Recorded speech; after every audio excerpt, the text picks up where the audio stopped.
Bos días, galegos. Aquí, sempre en Galicia. Audición radial ao servizo do arte e da cultura do povo galego que dende o 3 de setembro de 1950 é transmitida todos os domingos.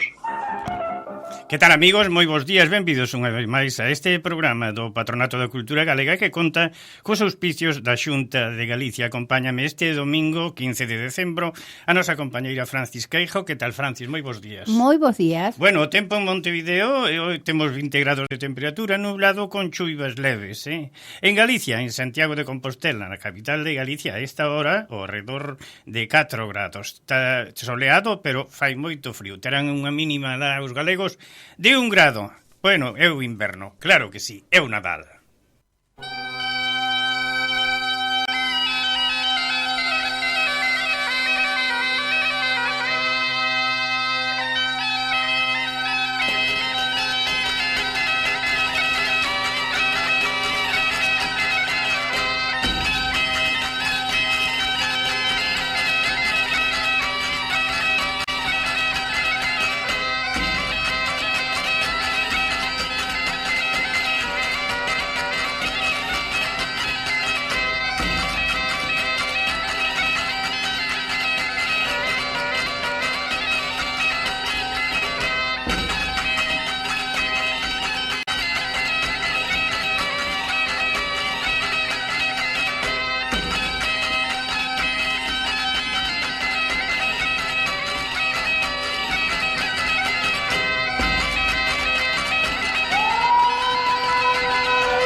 Os galegos temos un recordo moi brumoso do Bierzo.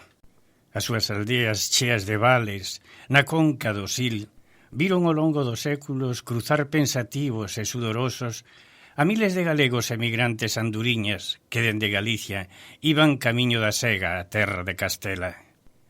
Estampas de sacrificio e de humillación que a nosa Rosalía de Castro había de denunciar nos seus cantares. Foi a Castilla por pan e saramallos lle deron. Deronlle pan por bebida, peniñas por alimento. O troveiro Amancio Prada toma para sí o mellor da lírica galega para espallar polo mundo nosas alegrías, as nosas tristezas e, como non, tamén as nosas desgracias. As súas adaptacións de Rosalía, de Cunqueiro, de San Juan de la Cruz, de Lorca, foron fundamentais na difusión do legado poético en América, guiadas pola voz sublime e amorosa da nosa xular Cristina Fernández. Ela, xunto ao seu compañeiro de vida, Washington Carrasco, fixeron coa música arreglos sobrios e fermosos, donde a voz e a guitarra danlle protagonismo á palabra. Alá polos anos 60 e 70, non estaba moi ben visto en Galicia os cantautores. Eran considerados desprolixos e contrarios á frivolidade das normas sociais, pelo largo, barba, etc. Efervescentes e contrarios á España dos viños, dos casinos, as corbatas e a misa de 12 ou os confesionarios. Sin embargo, todo cambiou cando foron aparecendo voces ceibas, Viviano, Xosé Manuel Eirís, Benedito, María Dolores Pradera, Paco Ibáñez, Serrá, todos que, como Prada, e mesmo a nosa Cristina Fernández desde Montevideo, consiguen que moitos españoles aprenderan a valorar ese riquísimo tesouro da cultura española que é a lingua galega, e facendo sonar en todos os fogares do país as voces de Hernández, de Machado, de Lorca, de Rosalía ou de Ramón Cabanillas. Cancións e versos amigos como Adiós ríos, adiós fontes, que o levaron ao cumio hasta lograr que fora chamado o himno universal da morriña. Poemas musicalizados e fermosos, tan de moda hoxe na actualidade. Non deixa de ser curioso e bonito a coincidencia de que a nosa Cristina vaya pechando a súa etapa, a súa estupenda carreira con versos de poetas uruguayos, renovadores do panorama poético, non só do Uruguai, senón tamén de toda a literatura hispanoamericana, que agora repousa na guitarra de Washington e na voz de Cristina. Esta xular de melena loura, voz harmoniosa e florido sorriso. Ela canta a Rosalía con ganas, con lirismo, con pasión, con alma e con corazón. Adiós ríos, adiós fontes, adiós regatos pequenos, adiós vista dos meus ollos, non sei cando nos veremos.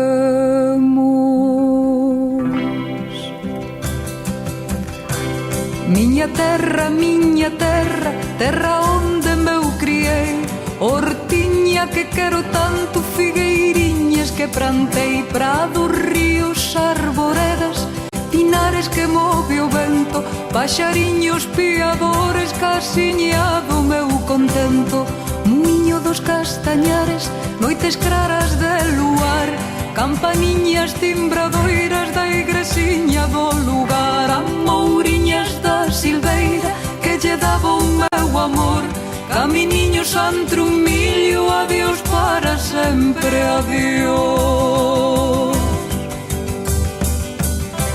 Adiós gloria, adiós contento, deixo a casa onde nacín, deixo a aldea que conozo por un mundo que non vin, deixo amigos por estranos, deixo a veiga polo mar, deixo en fin canto ben quero quen pudera non deixar. Adiós, adiós que me vou, ir viñas do Campo Santo, onde meu pai se enterrou, erviñas que biquei tanto, terriña que nos criou.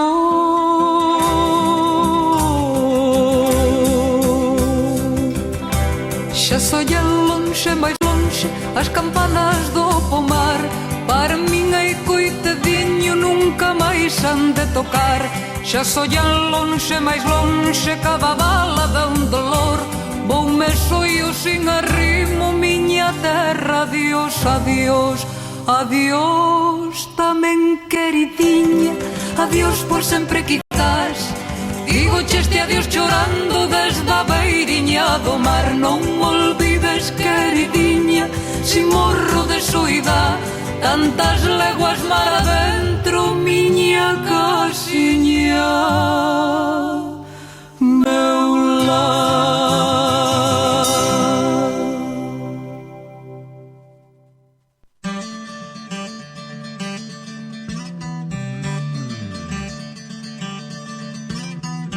Bergantiños es la ortopedia más completa del Uruguay. Todo tipo de prótesis, férulas y ortesis, miembro superior e inferior. Bergantiños tiene los técnicos más especializados para atenderlos en sus flamantes consultorios. Bergantiños, Chanay Joaquín de Salterain, teléfono 2400-2739.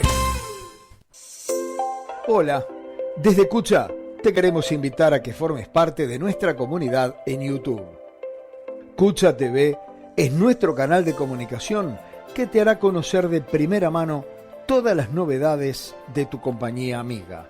Suscríbete y hacé como miles de uruguayos que ya integran la gran familia de Cucha TV. Cucha, siempre iremos contigo.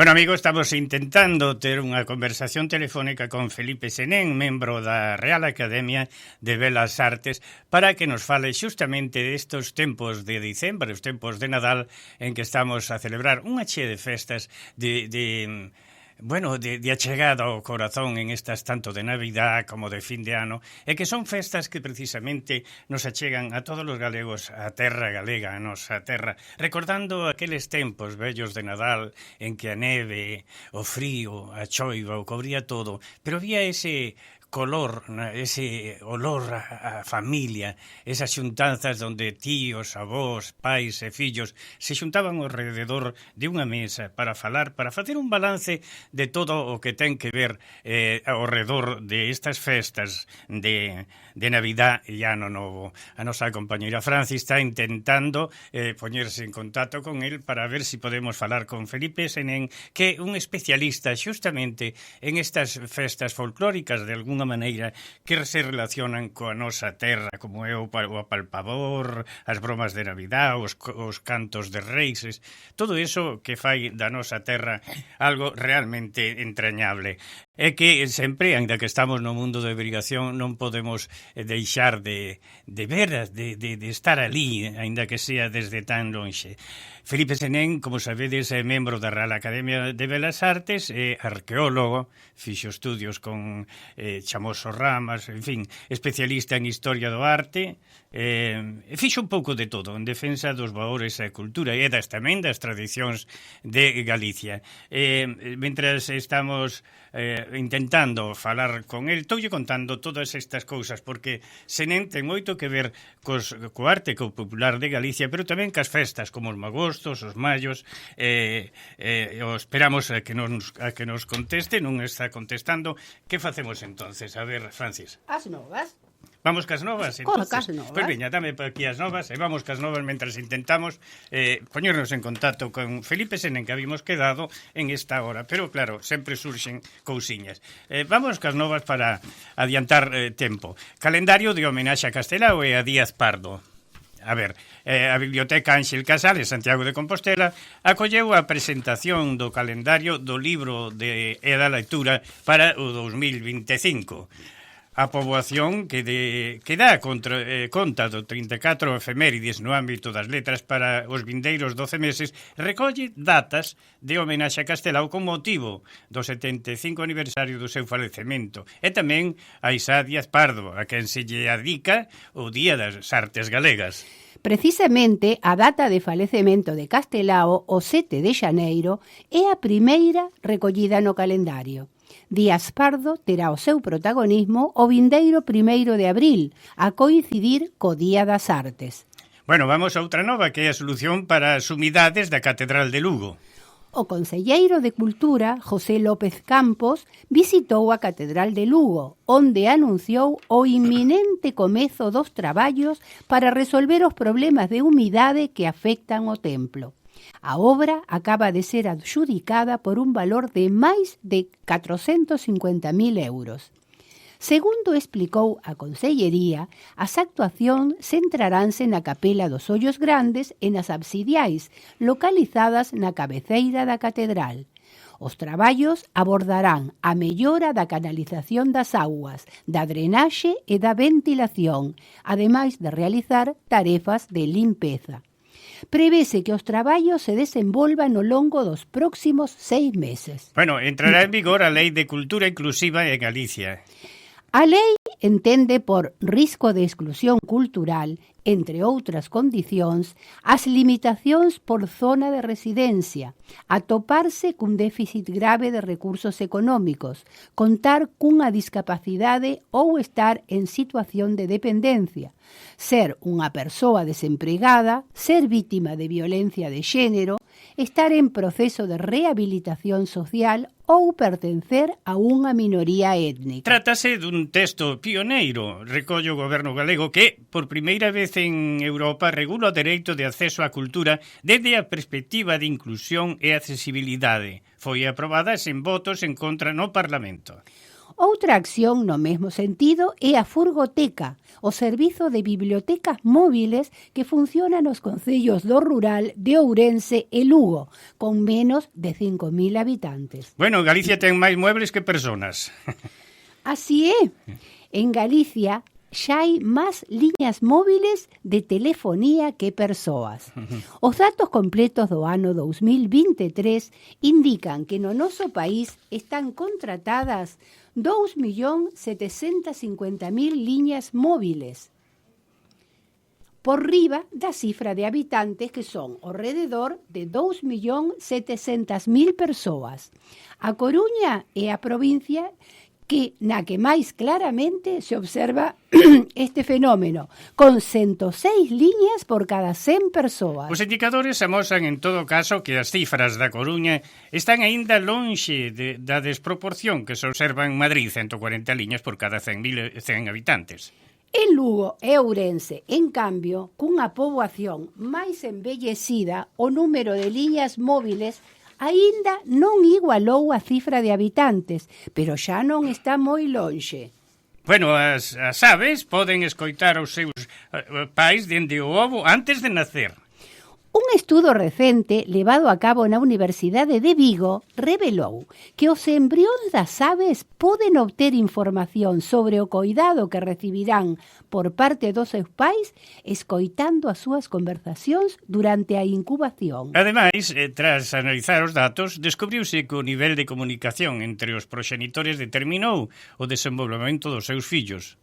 Os embrións que escoitaron a pais coordinados e faladores mostraron un desenvolvemento embrionario máis longo, naceron con mellor estado nutricional e medraron máis rápido. Que lle parece? Non só en luces en Nadal, Vigo tamén supera a Londres en néboa e en chuvia. Grazas aos estudos da EMET, Axencia Estatal de Meteoroloxía de España, púidose comprobar que Vigo supera nestes eidos a gran cidade británica. Segundo os datos da AEMET, a precipitación media anual da cidade olívica supera por case 4 veces a de Londres. Así atopámonos que en Londres chove unha media anual de 109,6 días ao ano, claro, segundo os mesmos datos da Organización Meteorolóxica Mundial, mentres que en Vigo a cifra ascende a 129,2 días. Se ven a diferencia de días xa é bastante notoria, a cantidade de auga recollida na cidade olívica supera case por 3 a da británica, o que indica que en Galicia chove máis e en maior cantidade. Bueno, vamos á música. Intenta...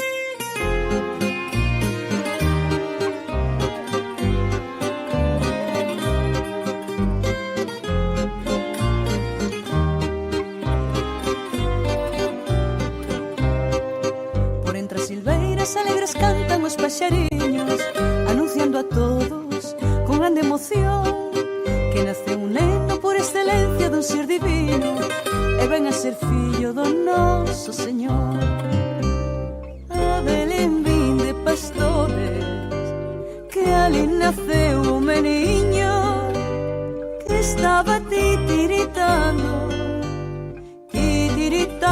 de frío e o pobriño rompe a chorar e ninguén corre pro consolar. Soy o boiciño como a fechar que entaba o neno sin descansar.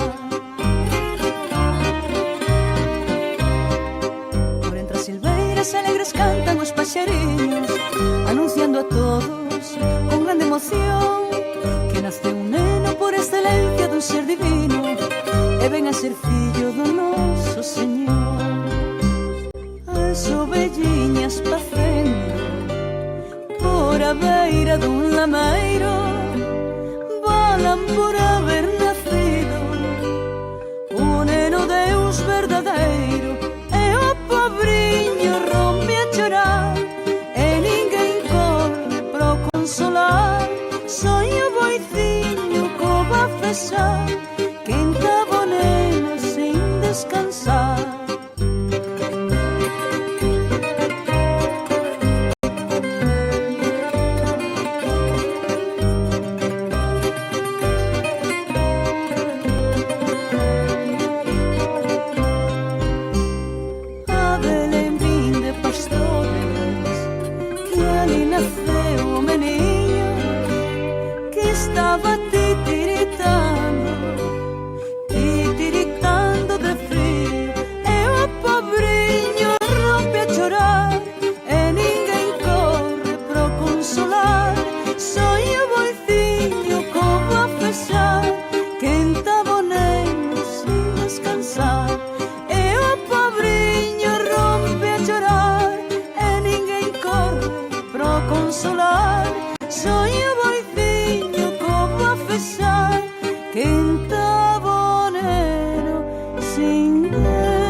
Bergantiños es la ortopedia más completa del Uruguay. Todo tipo de prótesis, férulas y ortesis, miembro superior e inferior. Bergantiños tiene los técnicos más especializados para atenderlos en sus flamantes consultorios. Bergantiños, Chanay Joaquín de Salterain, teléfono 2400-2739. Hola, desde Cucha te queremos invitar a que formes parte de nuestra comunidad en YouTube. Cucha TV es nuestro canal de comunicación que te hará conocer de primera mano todas las novedades de tu compañía amiga. Suscríbete y hacé como miles de uruguayos que ya integran la gran familia de Cucha TV. Cucha, siempre iremos contigo.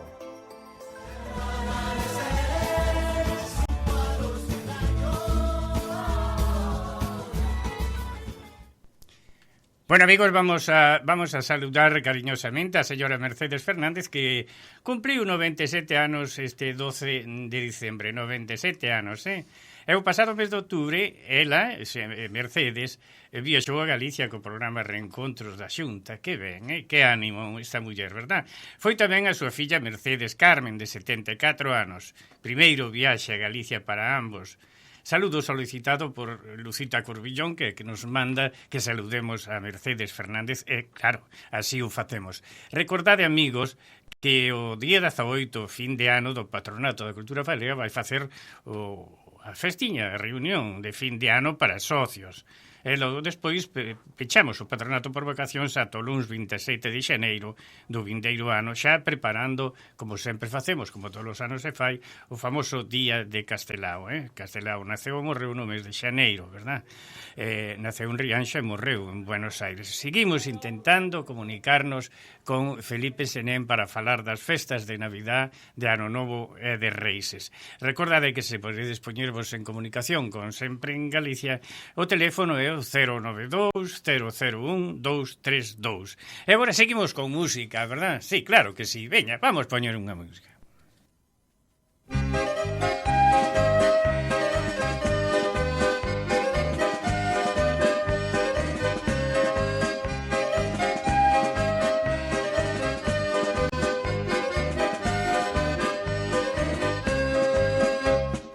O zapato quere a media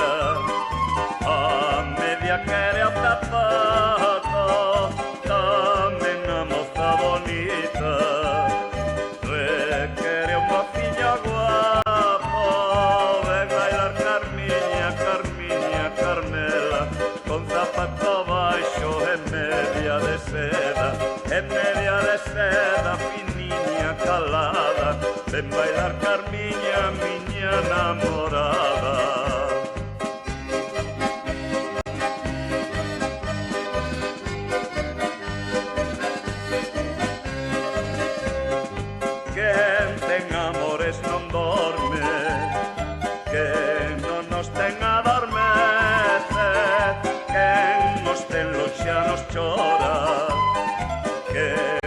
Perto padece de bailar Carmiña, Carmiña, Carmela, con zapato baixo e media de seda,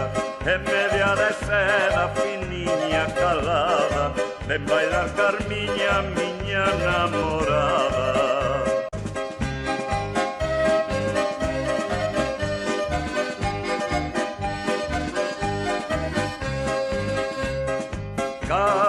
Cousas hai no mundo que revolven o sentido. Amar e non ser amado, querer e non ser querido. Ven bailar Carmiña, Carmiña, Carmela, con zapato baixo e media de seda, finiña calada. Ven bailar Carmiña, miña namorada.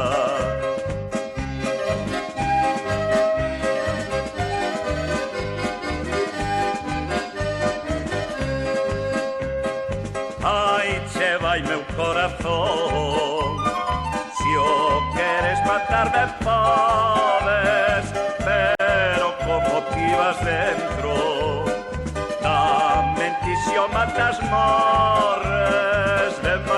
Carmiña, Carmiña, Carmela, con zapato baixo e media de seda, finiña calada, ven bailar Carmiña, miña namorada.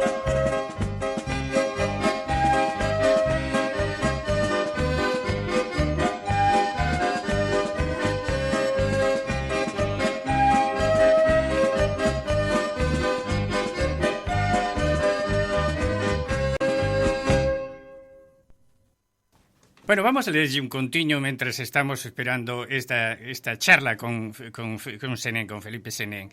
Voulle contar do libro de Olga Rodríguez, da nosa querida Olga Rodríguez, sobre un libriño que fixo sobre as crevas da memoria. É que di máis ou menos así. A ver, contamo. Hai moitos anos. Vamos a ver si podemos confirmar. A ver como... A ver, estamos intentando. A ver. Perdón, un momentiño que estamos temos o teléfono, ao señor Felipe Senén. Bueno, como saben, o tempo é ouro e vemos dun lado para o outro. Membro da Real Academia de Belas Artes, arqueólogo, especialista en historia do arte, Felipe Senén fixo un pouco de todo na defensa dos valores culturales e tamén das tradicións, das costumes, dos mitos de Galicia. Libros como festas parroquiais, magostos, mallos, Nadal... Costou traballo poñernos en contacto hoxe con el, pero aí está. Felipe, moi bons días e gracias unha vez máis por atendernos. Sí, Felipe... A ver, pois costa traballo. Felipe, estás aí? Pois non. Parece que non. Pois parece que non. Está. Vamos a seguir intentando. A ver se non... Bueno, pois vamos a seguir co conto e vemos a ver se podemos despois lemos o contiño mentres facemos a comunicación. O día que choveron peixes, chamase o conto. Hai moitos anos, un bello mariñeiro andaba por terra na punta de San Adrián poñendo unhas varas para pescar. O día estaba tranquilo, non chovía e ata o sol acompañaba. Nisto veu como se erguía pola banda de norte unha néboa tan mesta que nun intre a ermida quedou asolagada baixo aquel acortinado de alento frío. E no momento que a súa vista xa non podía ir máis aló que os penedos que se erguían a súa fronte, o mariñeiro albiscou unha tromba de escuma branca que parecía nacer como un xigante polo canal da Estádiga, entre a Sisarga Grande e a Malante. Un frío máis intenso aínda chegou do mar, nacendo daquel navoeiro salgado, e sobre os penedos comezou a caer unha choiva do que semellaban ser peixes, pero xeados. Cando todo pasou, o mariñeiro tentou dominarse e entender que foi o que sucedera, pero nunca atopou unha explicación para aquel misterioso suceso que o mariñeiro contou ao seu fillo e este o seu, e así sucesivamente, ata hoxe que eu cho conto a ti. Bueno, vamos, somos moi tercos, vamos a seguir insistindo con poñernos en contacto con Felipe Senén, porque realmente habíamos quedado en eso, a ver si Francis pode facer medio milagro aquí nos tempos de Nadal para poñernos en contacto con este escritor e arqueólogo galego tan achegado ás nosas tradicións e ás nosas costumes. Témolo? Non, aínda non, verdad? Ainda non. Non o temos. Senén está manexando o coche. Entón pediunos 5 minutos que xa chega ao lugar onde vai. En 5 minutos pois chamarémolo. É que entonces que poñemos un pouco de música ou que? Non, entón vamos co corruncho. Vamos co corruncho. Pois veña, dame para aquí. Vamos a ir ao corruncho que facemos todos os domingos. É que hoxe vamos a tocar algo importante como é a Oliveira de Vigo. Contame. Hoxe falaremos de dúas árbores emblemáticas de Galicia, a Oliveira de Vigo e a Árbore dos Namorados de Compostela. No que respecta a oliveira de Vigo, hai séculos Vigo estaba rodeada de oliveirais, oliveiras que os reis católicos ordenaron arrasar como castigo porque os nobres vigueses apoiaron a Beltranella, unha infanta castelá que reclamaba a coroa. A oliveira é un dos símbolos máis importantes de Vigo. De aí que a ciudad foi conocida algún tempo co sobrenome de Ciudad da Oliva e actualmente coa Ciudad Olívica. Nas inmediacións do casco vello da cidade de Vigo atópase o Miradoiro da Oliveira, o sitio favorito dos vigueses para contemplar a ría de Vigo. É un lugar máxico, enclavado en pleno centro urbano, fronte a unha das prazas máis coquetas da cidade, a Praza da Fonte, en pleno paseo de Afonso XII. Alí localízase a emblemática Oliveira de Vigo, unha árbore centenaria, símbolo da cidade e que figura no seu escudo heráldico. Esta oliveira naceu dunha estaca de vello árbore que plantaron os templarios no adro da Colexiata de Santa María alá polo século XIV e que desapareceu ao construírse a actual igrexa. O administrador da alfándega recolleu unha das súas polas e a plantou na horta da súa casa, diante da Porta do Sol. Alí arraigou e creceu ata que o desenrolo da cidade a fixo desaparecer, non sen antes ser plantada novamente na súa ubicación actual, para que non se perdese a estirpe daquela simbólica árbore primeira. Os últimos estudos danlle unha idade aproximada de 200 anos. No seu novo emprazamento, a oliveira foi protexida cunha verxa de ferro, onde foi colocada unha placa de bronce acreditando a promesa que ante o árbore fixeron os vigueses de amor, lealtad e abnegación pola ciudade alá en agosto de 1932. E agora falaremos da árbore dos namorados de Santiago de Compostela. A ver. Nese xardín xuvioso que é a Alameda de Compostela, existe un exemplar de eucalipto que foi plantado hai máis dun século e que ten espectaculares dimensións. Unha altura que rolda os 45 metros, 8 metros de perímetro no seu tronco e máis de 120 anos de antigüidade. Foi un dos primeiros exemplares plantados en Galicia e ten a particularidade de que a ela acoden os noivos e as noivas en apaixonada peregrinaxe. Tráchase do árbore dos enamorados, o árbore do amor, que converteuse co paso do tempo, debido ás súas espectaculares dimensións, en a lenda que envolve nun atractivo turístico máis da capital galega.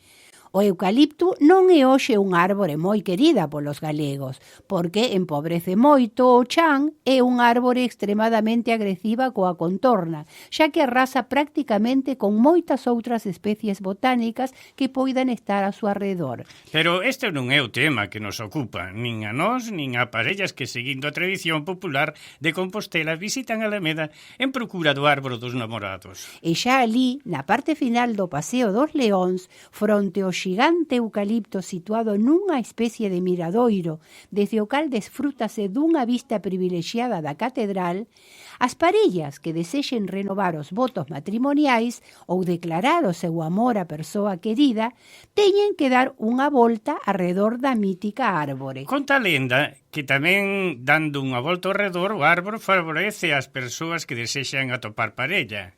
E deben ser moitos os que pensan que algo de certo ten que ter esa creenza popular, xa que a cortiza da mítica árbore está chea de nomes, mensaxes e símbolos románticos, tallados cunha navalliña ou coa punta da chave. Quizáis a chave dos seus corazóns. A este eucalipto circundaba un banco verde, como un anel de compromiso, no que se sentan as parellas e tamén moitas persoas para fotografiar a catedral, pois tense desde ali unha fermosa perspectiva. E nos preguntámonos, se as follas dos eucaliptus en infusión curan os catarros e outras afeccións pulmonares, os vapores das follas da árbore dos namorados curarán o mal de amores? Vamos a ver se agora temos sorte e podemos falar con Felipe Sanén. Felipe, moi bons días. Sí, moi bons días, estou atento, sí, ahora sí, Ahora sí, verdad? Bueno, pois xa estamos cansados de presentarte, porque foi como 5 veces que te presentamos. Senén, hoxe vamos a falar contigo, que supoño que andaras por Carballiño. para que nos contes a historia, contos e leyendas e misterios tamén do Nadal en Galicia. Ben, Galicia é dos países no mundo que conserva moitísimas tradicións de carácter céltico e de carácter cristiano, pero un cristianismo moi vinculado ao pobo, aquel primitivo e auténtico. E entón o Nadal é o inicio do ciclo do anual, época oscura que hai que adornar con elementos moi simbólicos como pode ser a árbore. A árbore é unha tradición celta e a propia vertical e horizontal é o símbolo da árbore de redención, árbore que se adornaba antiguamente con sementes. A castaña é un elemento moi tradicional celebrado en época dos difuntos, igual que a cabaza, as mazás de inverno, que son roxas que adornan tanto os campos de Galicia, pois neste tipo neste día, o día do San ou de San Silvestre, onde se acendían as fogueiras, e logo, indudablemente, a entrada no ano novo, e logo, por suposto, todo o que significa o propio día de Nadal, que é o 25, cun xantar da familia ao rededor da mesa. Antigamente, como era vixilia, era o bacallao coa couva, que isto, pois, sabedes que é a coliflor, en Galiza chamábaselle a couva. E logo unha festividade moi importante na tradición galega, que é o Día dos Magos. Galicia é a terra meiga, a terra donde se creía en magias, en bellas supersticións, e os Reyes Magos teñen unha moi profunda devoción ao redor da propia cidade de Santiago. Os magos son como peregrinos que van a buscar un lugar de nacemento, como o propio peregrino que vai a Compostela busca unha tumba que é o renacer, a tumba do apóstol é o renacer no extremo occidente, ¿no? O camiño oriente-occidente. Bueno, ao redor de estas mesas, Galicia ten un repertorio inmenso que se pode perder, que eran os vilancicos e as panxoliñas, os vilancicos que se cantaban tanto na igrexa como na casa.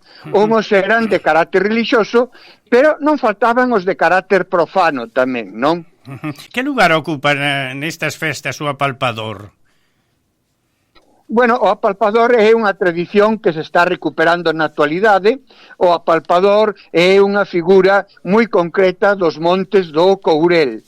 O apalpador está moi vinculado ao lenchero no País Vasco, que é un home do monte, un home do saco, é unha versión de Papá Noel ou de Santa Claus, desos homes bons e xenerosos que a veces a mitoloxía popular, por exemplo, nas Illas Británicas, recupera e recrea sobre eles novas figuras. A figura de Mary Poppins, que en este caso é unha muller, está moi vinculada con esta figura. Pero eu, sinceramente, son máis no país da maxia dos Reyes Magos, non? Vicente Risco traballou moitísimo sobre isto, non di moito do apalpador, como non di moito do Samaín, que ahora celebran o tempo de santos e difuntos con unha tradición irlandesa chamada o Samaín. Eso é irlandés. O noso é os magos. Donde máis se representa no mundo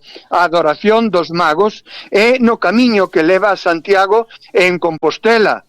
3 magos de países diferentes que se xuntan e que lle tiran das orellas ao rei Herodes para logo achegarse humildemente a un lugar de dunha corte e adorar a un neno que é a esperanza que nace aí. Isto é dunha riqueza inmensa, non? E máxime Galicia, que é unha gran difusora da iconografía, da imaxinería dos Reyes Magos e das cancións de Reyes Magos. Ademais, atención, unha cousa importante na emigración, para que se vexa que Galicia é país máxico. Castelao morre un día dos Reyes Magos. Valle Inclán morre un día dos Reyes Magos. O gran Ixá Díaz Pardo, o último gran mago de Galicia, morre tamén nun día dos Reyes Magos, non? O sea, que eso hai que celebralo, non? Felipe, que hai de certo? As panxoliñas son autóctonas, son de Galicia, son cantares galegos.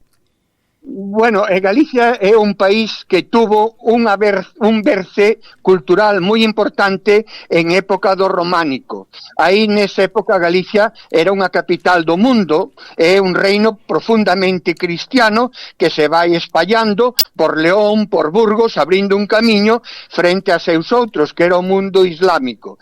Entonces a colección de reliquias está moi vinculada a este antigo reino de Galicia, que era un imperio, en realidad, que hai que pedir perdón por facer do Santiago un matamouros e un mataindios, pero esa é a historia, e hai que tamén saber pedir disculpas. Bueno, pois neses momentos construyes a catedral, o Pórtico da Gloria, sobre supostas mentiras ou verdades que non importan tanto como a tumba do apóstol Santiago. Non importa que este ou non este Santiago, o que importa é o que creou o feito da peregrinación, o Pórtico da Gloria, a música, e dentro da música os cantos de escarnio e maldicer, cantos de carácter profano, pero tamén os vilancicos, que eran cancións de villanos, eran cancións máis ben paganas. E había as panxoliñas, que é o pangelingua, a canción dos santos, a vinculada á igrexa, o neno que nace, os magos, a Virxen María, a San José, como de feito hai moitas, pero logo había as cancións de vilanos que eran cancións paganas. Eu sabía unha que cantábamos miña avoa nas terras do Carballiño, non? A cabra era boa, tiña boas cadeiras, e o que máis valían eran 3 cadelas. Eran cousas paganas, vinculadas ao mundo dos arrieiros, ao mundo da feira, que Galicia é fundamentalmente un país que abre portos e que abre encrucilladas ao mundo, é a terra dos arrieiros, dos comerciantes, cunha grandísima cultura que está moi embardelada e moi confundida interesadamente, non? Para facer un pobo de clavos, en definitiva. Claro. E esa cultura, cando reluce, é no románico, o século XII, perdéronse a capital espiritual do mundo. Felipe, perdéronse algunhas tradicións como aquelas famosas bromas de Navidad, porque hai xente de moita edad aquí en Montevideo, galegos, que levan moitos anos aquí, que teñen máis de 80 ou 90 anos, que recordaban, por exemplo, eso de levarlle o carro para outro sitio ao veciño, en fin, perdeuse esa tradicións. Bueno, vanse perdendo moitas cousas. Hoxe vivimos na sociedade do consumo, do supermercadeo, que é o que importa, pero na cerna da tradición galega rural, o día 28, o día dos Santos Inocentes, que nós chamábamos as pegotas, pois facíanse cousas que se repetían na noite de San Xoán, na noite dos Magostos, o día 11 de novembro, que era, claro, interferir na propiedade. Se un individuo tiña unha cancela, pois queimábanlle a cancela ou tapábanlle a porta da súa casa cun carro. Entre outras mil cousas, contábanlle unha historia falsa e a inocencia das persoas podía creelo ou podía non. É unha forma retranqueira e moi galega de combinar o mundo de a realidade con certa maxia. A patria do realismo máxico no mundo, esa gran literatura que tanto se cultiva en Uruguai como en Argentina, pois ten base nesa Galicia, o realismo ca maxia, non? Grandes escritores que cuidaron todo eso, desde Borges hasta Julio Cortázar e tantos outros, non? Felipe, que era o rachón ou tizón de Navidad? Bueno, claro, o tizón de Navidad e o tizón do San Xoán, o mundo da lareira era o mundo da cultura antigua, onde había lareira había quentura e había xantar, había unidade de vellos e novos ao rededor do lume, que é sagrado. Entonces, en cada época, como no Nadal, na noite de San Silvestre, sacábase unha piteliña de lume e limpabas a lareira e logo volvías a encender un lume novo.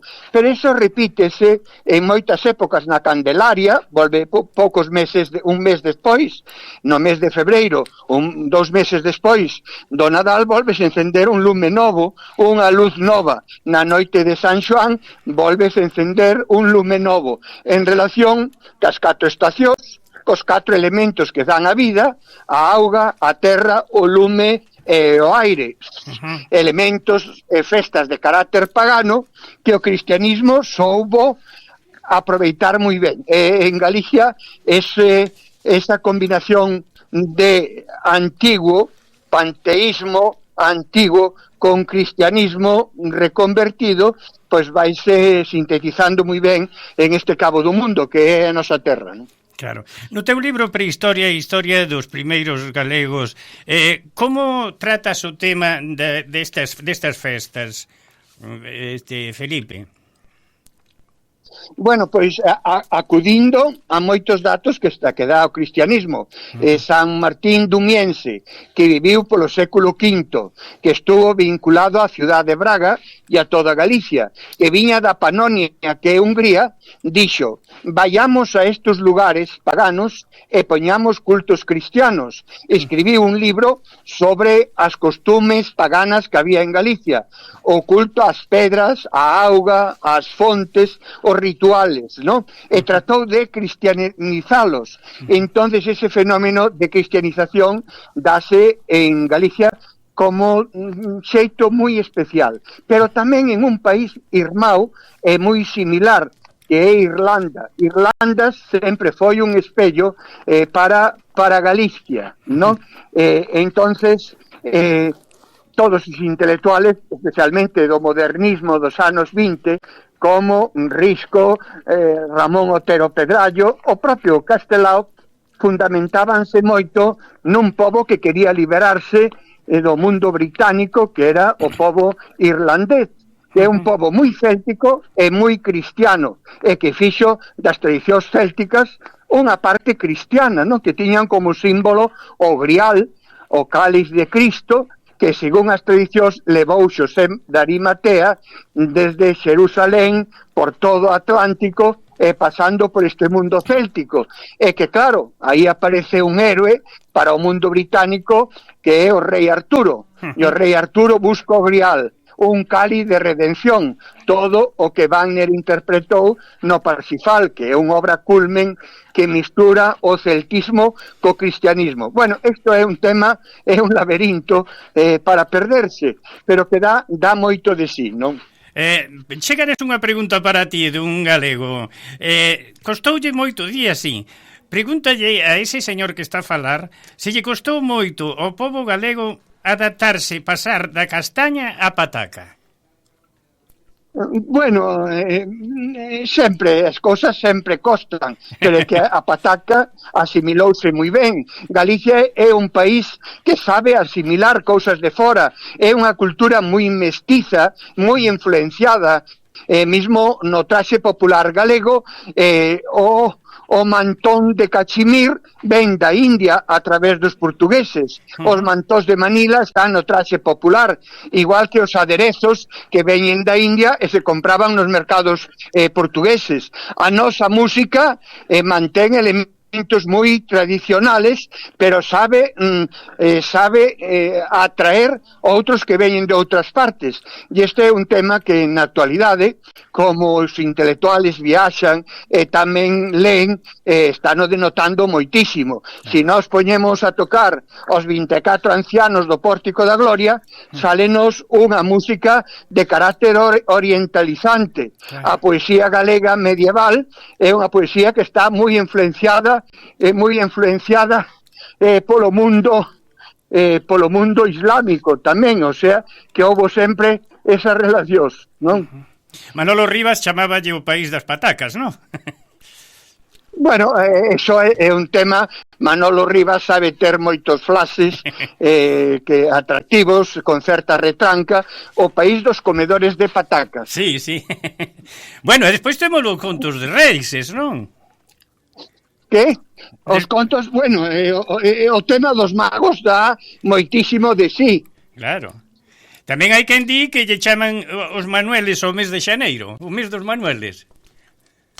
Bueno, efectivamente, porque o primeiro día é o día de Manuel, é o país onde máis Manueles hai, como había antigamente Pelayos, que é o paio, e por iso os gitanos lle chamaron paios a todos, porque era o nome que máis abundaba. Felipe, costounos traballo poñernos en contacto contigo, pero creo que os ointes, tanto de aquí como de Argentina, quedarían contentos con isto. A nosa compañeira Francis está todo atenta ao teu dicir. Pero supoño que sempre un honor e un orgullo escoitar a túa saiba palabra. Moitísimas gracias e volveremos a molestar, volveremos a molestar cando veño ao Entroido.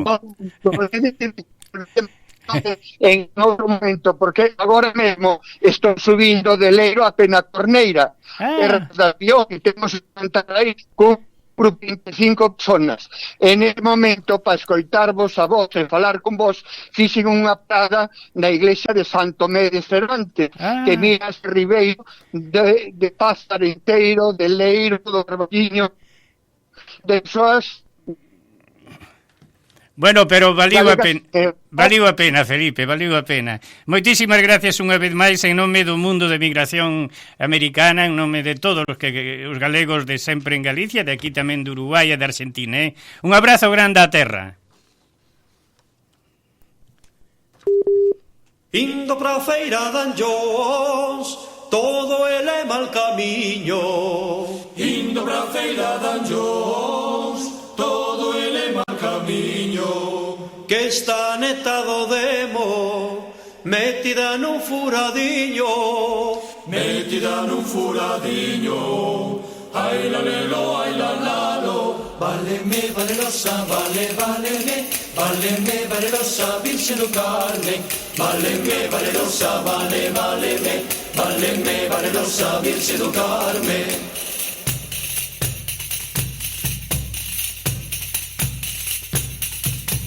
Por moito que digas, miña cuñadiña nova. Por moito que digas, miña cuñadiña nova. Por moito que digas, túa nai é miña sogra. Túa nai é miña sogra. Ai la lelo, ai la lalo, váleme, valerosa, váleme, valerosa, Virxe do Carmen, váleme, valerosa, váleme, valerosa, Virxe do Carmen.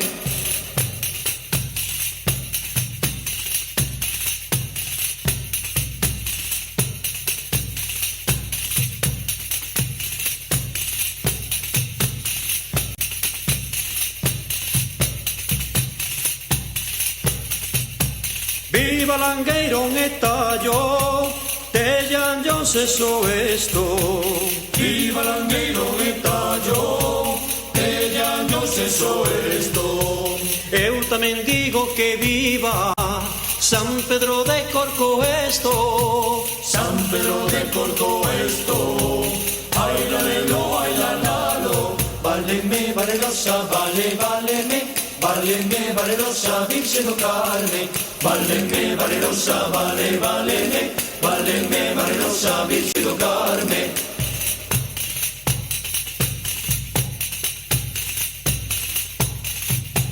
Indo pra a feira de Anllóns, todo ele mal camiño. Indo pra a feira de Anllóns, todo ele mal camiño, que está neta do demo, metida nun furadiño, ai la lelo, ai la lalo, váleme, valerosa, váleme, valerosa, Virxe do Carmen, váleme, valerosa, váleme, valerosa, Virxe do Carmen, váleme, valerosa, váleme, valerosa, Virxe do Carmen, váleme, valerosa, váleme, valerosa, Virxe do Carmen. Indo pra a feira de Anllóns, todo é mesmo camiño, váleme, valerosa, váleme, valerosa, Virxe do Carmen. Amigos, lembrade que o vindeiro mércores 18 no patronato será a festa de despedida do ano 2024. Agardando un moi venturoso ano 2025, xuntarémonos todos, os membros da xunta directiva, os socios, os amigos, só para socios, e a despedida do ano, non?